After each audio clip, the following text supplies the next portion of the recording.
शरणागतिले शरणागतिले शरणागतिले शरणागतिले शरणागतिले कोई गलती होई गुरु बाबा मोरता माफी दे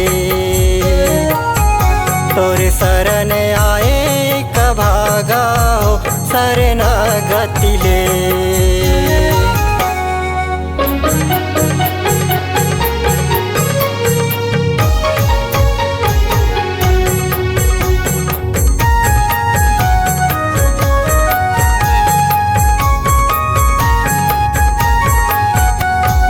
के ममता गा जबले वीरान होगे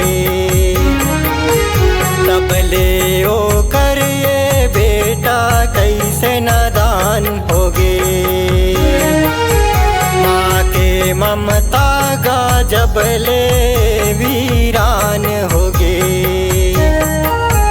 तबले ओ कर ये बेटा कैसे नादान होगे। वीरान होगे नादान होगे वीरान होगे नादान होगे।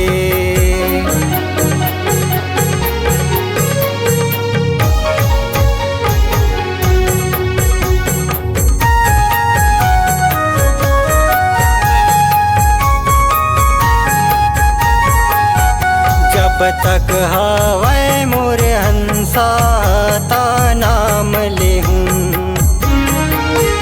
मर जाऊं ता का करोगा का मैं काम देहूं। जब तक हवै मोरे हंसा ता नाम लेहूं मर जाऊं ता का करोगा का मैं काम देहूं।